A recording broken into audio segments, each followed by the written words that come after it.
당신은 지금 이 순간 무엇을 느끼고 계신가요? 손끝의 온도, 귓가를 스치는 바람의 속삭임, 창밖으로 보이는 하늘의 색. 우리는 매일 수천 가지의 작은 기적들 속에서 살아가지만 정작 그것을 느끼며 사는 시간은 얼마나 될까요?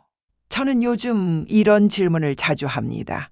나는 정말로 살고 있는 걸까? 아니면 그냥 시간을 지나보내고 있는 걸까? 이 질문이 제 삶을 완전히 바꿔놓았습니다. 오늘 이야기하고 싶은 것은 단순합니다. 하지만 단순하다고 해서 쉬운 건 아닙니다. 그것은 바로 삶을 있는 그대로 받아들이는 것, 그리고 그 속에서 아름다움을 발견하는 것입니다.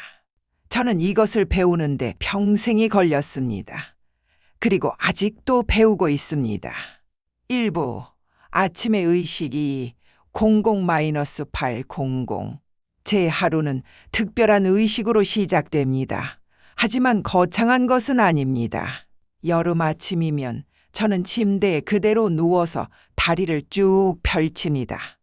커튼은 반쯤 열려 있고 창문 너머로 아침 공기가 들어옵니다. 그 순간 저는 눈을 감고 세 가지를 묻습니다. 지금 무엇이 보이는가? 지금 무엇이 들리는가? 지금 무엇이 느껴지는가? 어떤 날은 새소리가 들립니다. 어떤 날은 먼 곳에서 찻소리가 들려오죠. 어떤 날은 고요함만이 있습니다. 그 고요함조차 하나의 답입니다. 이 질문들이 저를 지금 여기로 데려옵니다. 제 머릿속에 있던 어제의 걱정들, 내일의 계획들이 잠시 멈춥니다. 그리고 저는 단지 존재합니다. 겨울은 다릅니다. 겨울 아침은 더 조용하고 더 어둡습니다. 저는 일어나서 바로 불을 켜지 않습니다. 대신 촛불을 켭니다. 작은 불빛 하나가 방을 부드럽게 밝힙니다. 사람들은 묻습니다. 왜 그렇게 하나요? 전등이 더 밝은데요. 하지만 저는 그 어스름을 사랑합니다. 그 반쯤 어두운 세계에서 모든 것이 더 부드러워 보입니다. 날카로움이 사라지고 세상이 좀 더 친절해집니다. 촛불 앞에 앉아서 저는 감사합니다. 아직 정확히 무엇에 감사하는지 모를 때도 있습니다. 하지만 감사의 마음으로 시작하면 하루가 다르게 펼쳐집니다. 그러면 고양이들이 옵니다. 제가 일어난 소리를 듣고 문 앞에 이미 앉아 있습니다. 그들은 제게 다가와 인사를 합니다. 물론 그들이 원하는 건 아침밥이겠죠. 저도 그걸 압니다. 하지만 저는 이렇게 생각하기로 했습니다. 그래, 밥도 원하겠지. 하지만 이 작은 접촉, 이 부드러운 울음소리, 이건 사랑의 한 형태가 아닐까? 우리는 너무 자주 순수한 의도를 찾으려고 합니다. 이 사람은 정말 날 좋아하는 걸까? 아니면 뭔가 원하는 게 있는 걸까? 하지만 삶은 그렇게 이분법적이지 않습니다. 고양이는 밥도 원하고 동시에 제 존재를 즐깁니다. 두 가지가 함께 존재할 수 있습니다. 그리고 그게 더 진실에 가깝습니다. 이 작은 아침 의식들이 제게 가르쳐 준 것이 있습니다. 삶은 거창한 순간들의 연속이 아니라는 것입니다. 삶은 이런 작고 반복되는 순간들로 만들어집니다. 창문을 여는 것, 촛불을 켜는 것, 고양이를 쓰다듬는 것, 이것들이 제 삶입니다. 그리고 저는 이것들을 사랑하기로 선택했습니다. 정원을 가꾸기 시작한 건 우연이었습니다. 처음에는 그냥 뭔가 해야 할 것 같았습니다. 빈 땅이 있었고 사람들이 정원을 만들어 보지 그래요 라고 했습니다. 그래서 시작했죠. 첫 해에 저는 실패했습니다. 거의 모든 것이 죽었습니다. 물을 너무 많이 줬거나 너무 적게 줬거나 잘못된 장소에 심었거나 이유는 다양했습니다. 저는 좌절했습니다. 나는 이런 것도 못하는구나. 하지만 이듬해 봄 무언가가 일어났습니다.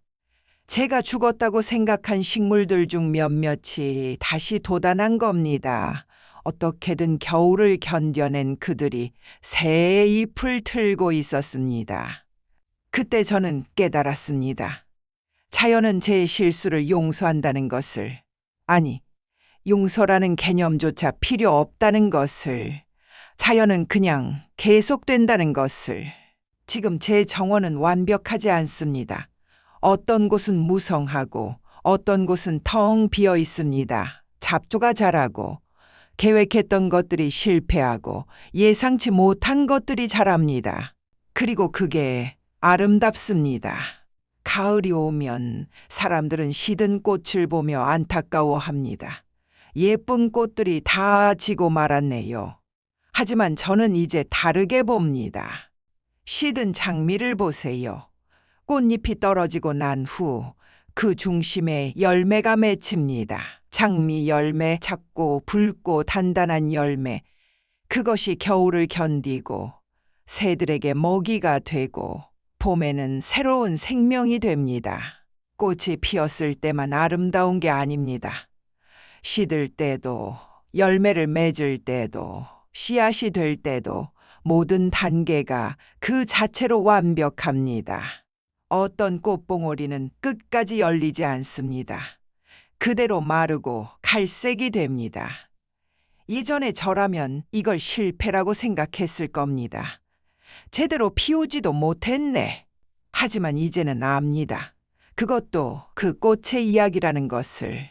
모든 꽃이 활짝 펼 필요는 없습니다. 어떤 것들은 숨겨진 채로 살다가 갑니다. 그것도 한 가지 삶의 방식입니다. 정원은 저에게 통제를 내려놓는 법을 가르쳐 주었습니다. 저는 계획합니다. 씨앗을 심고 물을 주고 정성을 다합니다. 하지만 결과는 제 손을 떠난 곳에서 일어납니다. 비가 올 수도 있고 가뭄이 올 수도 있고 벌레가 올 수도 있습니다. 제가 할 수 있는 건 최선을 다하는 것뿐입니다. 그리고 나머지는 받아들이는 것입니다. 겨울 정원은 특히 아름답습니다. 대부분의 사람들은 겨울 정원을 슬퍼합니다. 모든 게 죽고 황량하고 쓸쓸하다고요.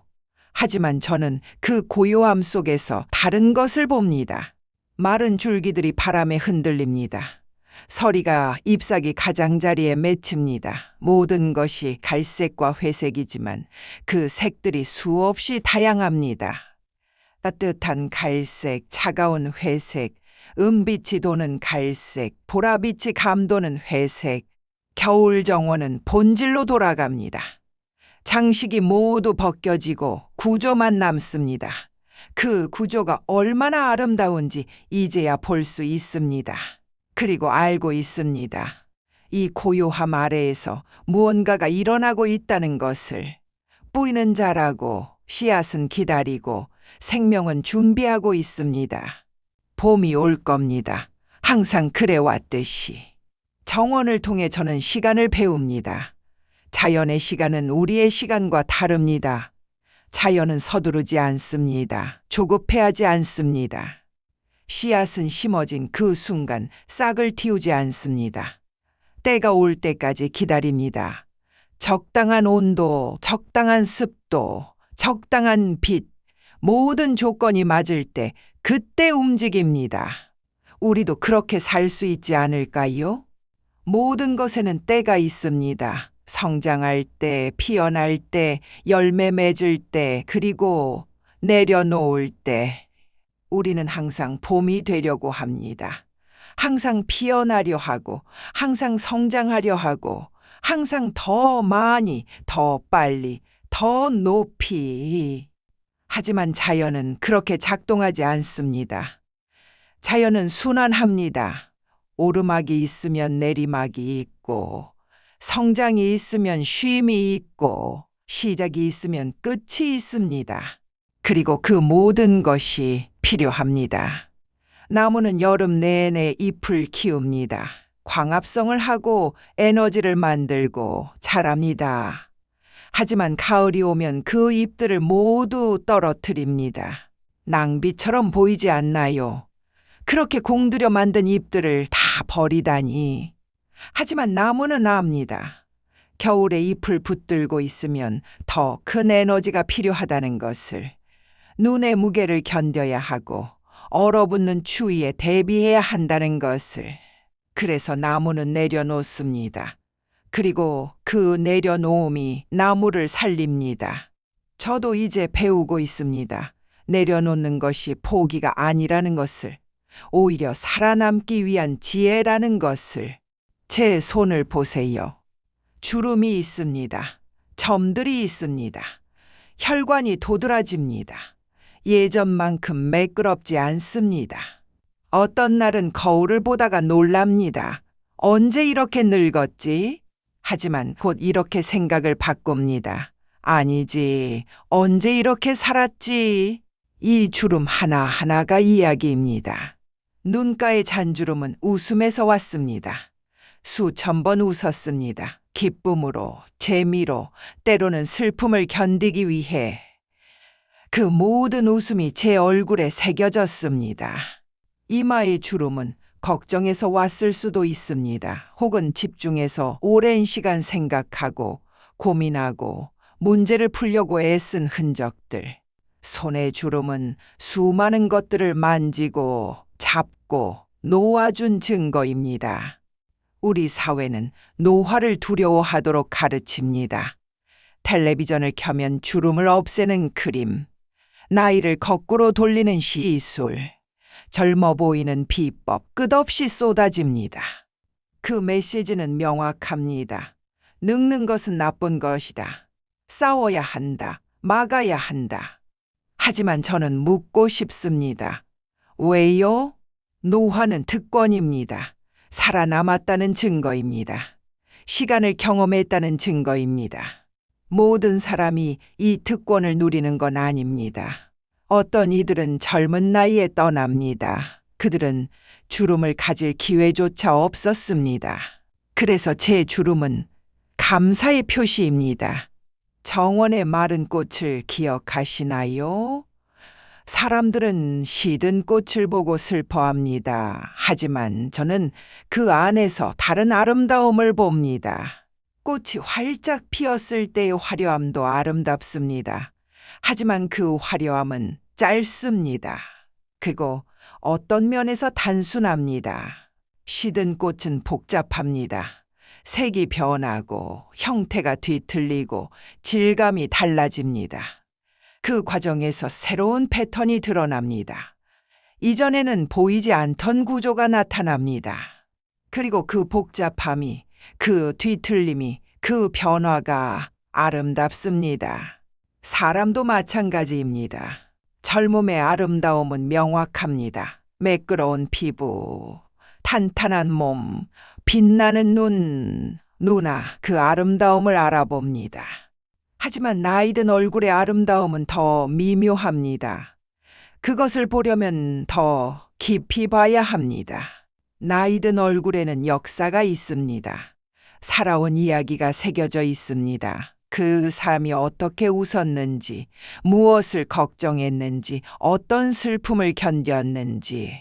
그리고 만약 당신이 정말로 본다면 당신은 그 안에서 아름다움을 발견할 것입니다. 저는 최근에 할머니의 오래된 사진을 봤습니다. 젊었을 때의 할머니, 정말 아름다웠습니다. 하지만 제가 아는 할머니, 90대의 할머니도 아름다웠습니다. 다른 방식으로요. 젊은 할머니의 아름다움은 가능성의 아름다움이었습니다. 아직 일어나지 않은 것들, 아직 경험하지 못한 것들. 나이든 할머니의 아름다움은 완성의 아름다움이었습니다. 이미 일어난 것들, 이미 경험한 것들, 그리고 그 모든 것을 통과하고도 여전히 여기 있다는 것, 둘 다 아름답습니다. 하지만 우리는 하나만 인정하도록 배웁니다. 마르는 것, 시드는 것, 늙는 것, 이것들을 받아들이는 건 쉽지 않습니다. 저도 거울을 보고 한숨을 쉴 때가 있습니다. 예전 같지 않네. 그 순간 저는 무언가를 잃었다고 느낍니다. 하지만 그럴 때마다 스스로에게 상기시킵니다. 나는 무엇을 얻었지? 지혜를 얻었습니다. 경험을 얻었습니다. 깊이를 얻었습니다. 젊었을 때의 저는 많은 것을 알았습니다. 자신만만했고 확신에 차 있었습니다. 세상을 이분법으로 봤습니다. 옳고 그름, 좋고 나쁨, 성공과 실패. 지금의 저는 덜 압니다. 확신도 덜 압니다. 하지만 더 많이 이해합니다. 세상이 그렇게 간단하지 않다는 것을, 대부분의 것들이 회색 지대에 있다는 것을, 그리고 그게 괜찮다는 것을, 이것이 나이가 준 선물입니다. 그래서 저는 이제 시드는 것을 다르게 봅니다. 그것은 끝이 아니라 변화입니다. 한 형태에서 다른 형태로의 전환입니다. 꽃이 시들면 씨앗이 됩니다. 그리고 그 씨앗이 새로운 꽃을 만듭니다. 우리가 늙는다고 부르는 것도 어쩌면 그냥 다른 형태로 피어나는 것일 수 있습니다. 나는 누구인가? 이 질문을 평생 해왔습니다. 그리고 최근에야 깨달았습니다. 아마도 이것은 잘못된 질문일지도 모른다고. 우리는 자아를 찾으려고 애씁니다. 진정한 나, 본래의 나, 내 정체성, 마치 어딘가에 고정된 나가 있는 것처럼. 하지만 제가 발견한 것은 이것입니다. 나는 없습니다. 아니, 더 정확히 말하면 나는 고정되어 있지 않습니다. 저는 딸입니다. 저는 친구입니다. 저는 정원사입니다.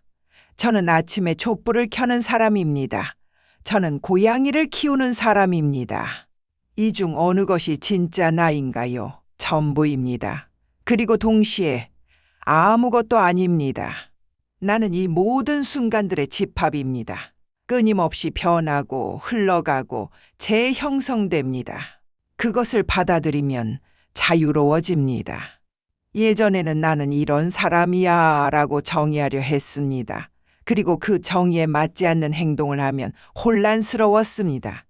이건 나답지 않은데 왜 이렇게 행동했지? 하지만 이제는 압니다. 나답지 않은 건 없다는 것을. 내가 하는 모든 것이 그 순간의 나입니다. 어떤 날은 사교적입니다. 어떤 날은 혼자 있고 싶습니다. 어떤 날은 생산적입니다. 어떤 날은 아무것도 하지 않습니다. 이 모든 것이 저입니다. 자아를 내려놓는다는 것은 자신을 포기하는 게 아닙니다. 오히려 더 완전한 자신이 되는 것입니다.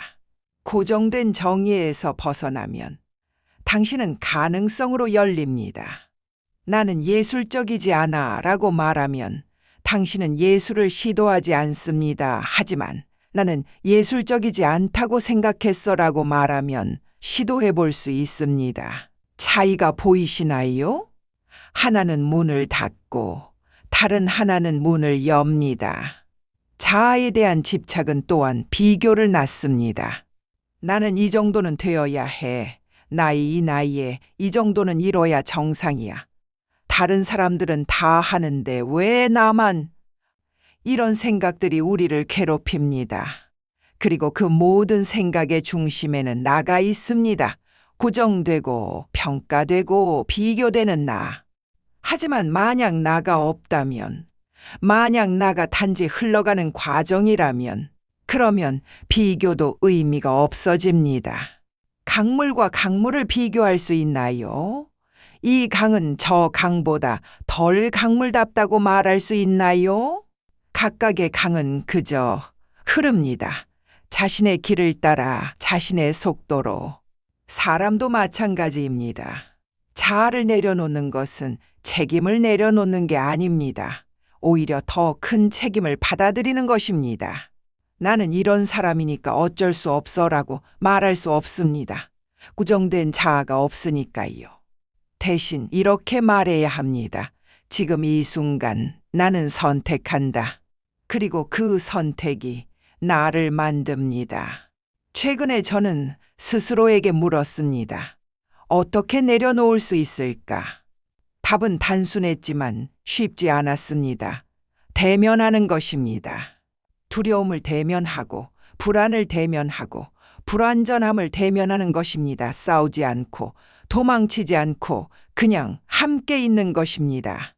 나는 지금 불안하다. 이것을 인정하는 것입니다. 그리고 그 불안과 함께 앉아 있는 것입니다. 그러면 이상한 일이 일어납니다. 불안이 약해집니다. 도망치려고 할 때는 더 커지는데 대면하면 오히려 작아집니다. 왜 그런지 모르겠습니다. 하지만 그렇게 작동합니다. 내가 누군가가 되어야 한다는 생각도 내려놓았습니다. 저는 누군가가 될 필요가 없습니다. 저는 이미 누군가입니다. 아니, 더 정확히는 저는 매 순간 누군가가 되고 있습니다. 과정입니다. 항상 과정입니다. 그리고 그 과정을 즐기는 법을 배우고 있습니다. 시계를 봅니다. 시간이 흐르고 있습니다. 어떤 날은 시간이 무섭습니다. 내게 얼마나 남았을까? 하지만 대부분의 날은 시간이 선물처럼 느껴집니다. 저는 70대입니다. 통계적으로 보면 아마도 10년에서 20년 정도가 남았을 겁니다. 제 할머니는 97세까지 사셨으니 어쩌면 더 오래 살지도 모르겠습니다. 하지만 확실한 건 아무것도 없습니다. 그래서 저는 즐깁니다. 두려움 때문이 아니라 감사하기 때문에. 너무 많은 것들이 있습니다. 느끼고 싶은 것, 보고 싶은 것, 경험하고 싶은 것. 아침의 빛, 바람의 촉감, 고양이의 가르랑거림, 정원의 변화, 계절의 순환. 이 모든 것을 충분히 경험했나요? 아니요, 절대 충분하지 않습니다. 그래서 매일이 소중합니다. 사람들은 묻습니다. 노년에 대해 어떻게 느끼세요? 저는 이렇게 대답합니다. 마치 번데기에서 나비가 되는 것 같아요. 평생 번데기였습니다. 무언가가 되려고, 무언가를 증명하려고, 무언가를 이루려고 애쓰며 살았습니다. 그리고 이제 나비가 되고 있습니다. 날개를 펼치고 있습니다. 무거운 껍데기를 벗고 있습니다. 아름다운 무늬가 있었으면 좋겠습니다. 하지만 어떤 무늬든 제 무늬일 겁니다. 그리고 그것으로 충분합니다. 삶의 아름다움은 완벽함에 있지 않습니다. 성취에 있지 않습니다. 인정받는 것에 있지 않습니다. 삶의 아름다움은 살아있음 그 자체에 있습니다. 숨 쉬는 것, 느끼는 것, 변하는 것, 그리고 언젠가는 떠나는 것. 이 모든 것이 아름답습니다. 당신이 지금 이 순간 살아있다는 것, 이 말을 듣고 있다는 것, 무언가를 느끼고 있다는 것. 이것이 기적입니다. 그리고 저는 이 기적을 매일 목격하고 싶습니다. 당신도 함께하길 바랍니다. 눈을 떠보세요. 정말로 떠보세요. 지금 무엇이 보이나요? 지금 무엇이 들리나요? 지금 무엇이 느껴지나요? 그것이 바로 삶입니다. 그리고 그것은 아름답습니다.